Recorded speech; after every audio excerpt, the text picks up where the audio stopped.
Hello. अब तो रात होने को आई। Most of the things are over. आज का दिन आप लोगों का ज़रूर अच्छा रहा होगा, और जिनका अच्छा नहीं रहा उनका अच्छा हो जाएगा, क्योंकि हर एक बुरा अच्छा ऊपर नीचे होता रहता है, एक पैर आगे तो एक पैर नीचे। चलिए मैं आज आपको एक कहानी सुनाती हूँ। एक्चुअली ये कहानी नहीं है, it's a part of my life, it is a part of my career का story.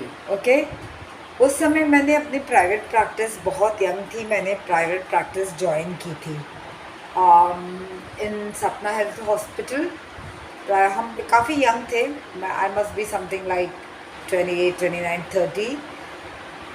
I had just passed out from general surgery, and I had joined as a lecturer in a medical college.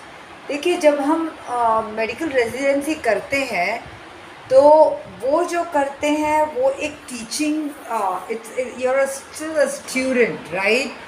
So you are always supervised by your seniors, and even though if you're not supervised by your seniors, you're not accountable for any mishaps. It's your boss who is accountable, or your senior is accountable, right? You're covered, मतलब आपको umbrella होता है, तो आपके ऊपर, आपके कंधों के ऊपर वो नहीं आता, वो रिस्पॉन्सिबिलिटी नहीं आती। ठीक है, फिर मैंने सोचा कि जब मैंने एमएस पास कर लिया है, मैंने एक उसके बाद सुपर स्पेशलिटी में भी I got a very good rank. I didn't do it, I didn't go ahead with it. बच्चों का सर्जरी मुझे भाया नहीं। Anyway, whatever decision I did took was destined to happen. ये तो विधि का विधान है, या जो जो लिखा है वही होता है। And I don't regret it, I really thoroughly enjoyed it. अब क्या हुआ कि मैं सर्जरी फ्रेश थी 3 साल, और it was not periodic surgery, but general surgeons do periodic surgery. मतलब जनरल सर्जन जो है बच्चों का ऑपरेशन कर सकते हैं, करना नहीं चाहते हैं। मैं अब नहीं करना चाहती हूँ बच्चों का operation. Let the paediatric surgeons, I refer to paediatric surgeons. पर उस समय I was pretty young, and what happen was, patient बहुत दिन तक एक बहुत बड़े हॉस्पिटल में एक बच्चे को, जो तकरीबन 3 साल का था, उस बच्चे को, 3 साल के बच्चे को उस हॉस्पिटल में रखा गया, और उसको पेट में दर्द था। उसकी कई तरीके के इन्वेस्टिगेशन हो गए, सीटी स्कैन वगैरह, जिसमें क्लियर कट डायग्नोसिस दिख रहा था, पर ऑपरेट ये लोग नहीं कर रहे थे। पेशेंट की हालात अच्छे नहीं थे। अब ऐसा हुआ कि उस टाइम उस प्राइवेट हॉस्पिटल जहाँ पर मैं थी, जो अब भी मैं वहाँ हूँ, उस समय कोई सर्जन अवेलेबल नहीं था, पीडियाट्रिक सर्जन तो दूर दूर की बात है। तो मैंने I took up the case, I took up the, और you know there is a lot of difference between working with a team and working alone. Okay, it requires lot of guts, and but it tells you your potential too. So I बच्चे को लिया। बच्चे का नाम था दिव्या। बहुत प्यारा बच्चा था कि बच्ची थी पता नहीं चलता था। उसके बाल खूब लंबे लंबे थे, सुंदर से बाल थे। 5 साल का, खूब खूब माँ बाप से बात करता था। गुजराती लड़का था from Junagadh. I don't know, अब तो बहुत बड़ा हो गया होगा। ये तकरीबन 20-25 साल पहले की बात है। सो आई टुक अप, मैंने बोला नहीं, अब इसका अपेंडिक्स फट चुका है, पता नहीं ये लोग ने खोला क्यों नहीं। ड्यूरिंग इतना दिन इतने इन्वेस्टिगेशन कराए जा रहे हैं, फिर भी दे आर नॉट। बड़ा हॉस्पिटल, कभी कभी ना ऊंची दुकान फीकी पकवान होती है। जाने दीजिए, ऐसा मुझे बोलना नहीं चाहिए। हो जाता है, मतलब वहाँ के सर्जन ने क्यों नहीं किया मुझे पता नहीं। फिर मैंने उसको ओपन किया, बहुत डर डर के ओपन किया, लेकिन ओपन किया। मैं पीडियाट्रिक सर्जन थी नहीं, बट जनरल सर्जरी थी, but it is only a small part. They are little people and we are adults. And then the appendix, it was a horrible scene inside. It was full of pus. मतलब appendix कहाँ था कुछ नहीं दिख रहा था, फट चुका था, पस हो चुका था, टुकड़े टुकड़े में था। और अंदर से मैं बहुत घबराई हुई थी। बच्चा था ये तो, एक 3 साल का। तो मुझे अपेंडिक्स जो भी दिखा उसको मैंने ट्राई किया, निकाला, पस को निकाला, बहुत अच्छा वॉश दिया, सब पूरा अच्छी तरह से देखा, but it was a horrendous scene, बहुत ही ख़राब सीन था पेट के अंदर, और ड्रेन डाल के मैं निकल आई। लेकिन मैं कान पकड़ी, इसके बाद मैं बच्चों की सर्जरी नहीं करूँगी, ये it was that bad. Now अब मैं बताती हूँ क्यों नहीं करूँगी, क्योंकि मैं तो periodic surgery is a super speciality and general surgeons do it, but this time he was messed up and he had come from a big hospital anyways, and there was no two ways and I had to do it. And मैं रोज़ दिव्या को देखने जाती थी। तो क्या होता है कि जब केस बहुत ख़राब होता है तो बॉबल्स को हमको थोड़ा सा टाइम देना पड़ता है कि वो थोड़ा रेस्ट करे, मतलब अतड़ियों को टाइम देना पड़ता है कि जब अपने आप हील होगा तो अतड़ियाँ चालू होंगी, तब तक हम मुँह से खाना पीना नहीं देते बच्चों को या बड़ों को भी। तो मुझसे तो जब भी मैं जाऊँ और जब तक मैं साउंड नहीं सुनूंगी ना, गुड़ गुड़ पेट का, या फिर उसने अगर अगर गैस नहीं पास किया हो या फिर पॉटी नहीं की हो, तब तक मैं नहीं चालू कर सकती हूँ, क्योंकि एक नेचर्स वे है। नेचर्स वे मतलब अतड़ियों को भी थोड़ा सा आराम देने की ज़रूरत पड़ती है। एनीवेज, तो वो इसके केस में तो थोड़ा 2-3 दिन ज़्यादा लग जाता, सिंपल अपेंडिसेक्टोमी में इतना दिन नहीं लगता है। ये तो सेप्सिस में गया था, इसको तो पस था। तो फिर मैं जाती थी दिव्या से मिलने रोज़, और रोज़ उसके पेट पे हाथ लगाती थी, रोज़ स्टेथोस्कोप लगा के बॉबल साउंड सुनती थी, आया है कि नहीं, कि मैं उसको पानी पिलाऊं।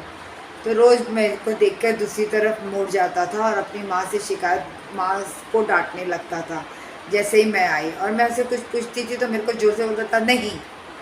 तो बच्चा था तो मैं कुछ नहीं बोली, बहुत सुंदर था, लंबा सा बाल था, इकलौता बच्चा था उनका, और मेरे तो दिल की धड़कन बढ़ जाती थी, बाबा ये ठीक हो के निकल जाए, कोई कॉम्प्लिकेशन नहीं हो, क्योंकि ऐसे जो फटे हुए अपेंडिक्स में, और अपेंडिक्स जहाँ नहीं मिलता है वहाँ पर फीकल फिस्टुला होने के चांसेस है, मतलब वहाँ की अतड़ियाँ इतनी पतली होती हैं कि वहाँ से स्टूल्स निकलने के चांसेस होते हैं, वहाँ परफोरेशन होने के चांसेस होते हैं।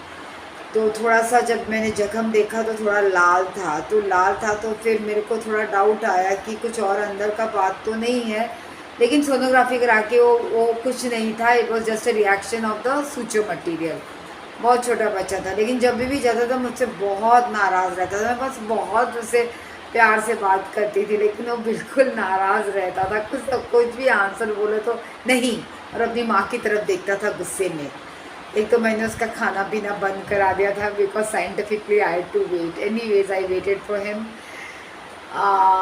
एक दिन वो बच्चे का बबल साउंड्स आ गए, अतड़ियाँ चलने लगी और वो खाने के लिए तैयार था, तो खाना चालू किया। जितना दिन रहना था उससे ज़्यादा दिन मैंने उसको रखा, because it was a very bad case. Divya फिर दिव्या ठीक हो गया और मैंने दिव्या को डिस्चार्ज कर दिया। ये भगवान की बहुत बड़ा आशीर्वाद था कि दिव्या बहुत अच्छा हो गया, मेरे लिए भी, और किसी की तो दुआएं, बहुत माँ की दुआ पड़ी थी।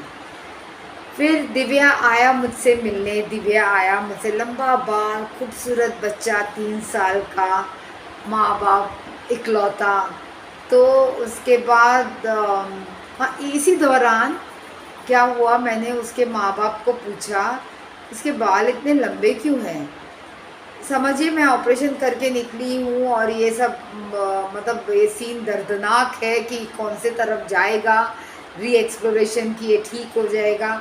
तो बोली हमारा मन्नत का बच्चा है। ओ मैंने बोला बाप रे बाप, and I was like oh God, this is one more cross on my shoulder. और इसका हम मुंडन जब तक नहीं करवाएंगे, जब तक ये 3 साल का होगा, जूनागढ़ में जाके हम कराने वाले हैं। हमने ये मन्नत मांगी थी, ये मन्नत से हुआ। अरे बाप रे बाप, उसके बाद तो मेरी और हालत ख़राब हो गई। मैंने बोला भगवान ये ठीक हो जाए, इनका मन्नत का बच्चा है। But I had done a good job. Let me tell you, the hands of God was with me during the surgery. Right, I had done nothing wrong in it, and बाप रे बाप, वो सुन के कि इकलौता मन्नत का मांगा हुआ, ओ गॉड मुंडन बाद में होगा, ओ मेरी दिस ऑल स्टार्टेड। उन दिनों मेरी नींद उड़ गई थी। ठीक है, फिर वो आया 5 दिन के बाद अपना वुंड दिखाने, अपना सूचर्स दिखाने। तो फिर वो मुझसे बहुत चिढ़ता था, मुझसे नहीं बात करता था, मुझसे जितना प्यार से बात करने की कोशिश, वो डॉक्टर चिढ़ता था। इन्होंने मेरा खाना पीना बंद कर रखा है। फिर मैं आई तो आया मिलने मुझसे, तो बहुत प्यारा चोटी वोटी बनाकर आया था और सब चीज़ अच्छा था। तो उस समय मैंने पूछा, दिव्या तुम मुझसे इतना नाराज़ क्यों रहते थे? तो मुझे देख के बोलता था कि तुम मुझे टीचर जैसी दिखती थी। तो मैंने बोला, अच्छा मैं तुम्हें टीचर जैसी दिखती थी, अब तुम मुझसे क्यों बात कर रहे हो? क्योंकि अब तुम मुझे भगवान जैसी दिखती हो। Oh my God! मेरे हाथ थरथराने लगे और उसके पेरेंट्स उसको देखने लगे, ये बच्चा क्या बोल रहा है। I mean this is one of the biggest compliments, क्या बोलूँ मैं इसको। ये पता नहीं ये क्या चीज़ था जो एक 3 साल के बच्चे के मुंह से निकला कि अब तो तुम भगवान दिख, अब तो तुम मुझे देवी दिखती हो। अब मुझे ना उसके माँ बाप को समझ आए, ना फिर उन्होंने बोला ये ऐसा बात कभी नहीं करता है। मुझे नहीं पता ये क्या था, लेकिन ये जो भी था, ये एक, अब मैं समझती हूँ वो बच्चे के मुंह से एक बहुत बड़ा मुझे आशीर्वाद था। तो ये एक मेरी अद्भुत कहानी थी, ये मैं कभी भूल नहीं सकती हूँ। The journey with Divya and the end, वो आशीर्वाद जो दिव्या दे गया मुझे, वो मैं कभी भूल नहीं सकती हूँ। चलिए, शुभ रात्रि, आपका रात अच्छा जाए, आपको नींद अच्छे से आए, और भगवान का आशीर्वाद आप सब पे हो। आप खुद को बहुत प्यार कीजिए और अपना ख्याल रखिए। शुभ रात्रि।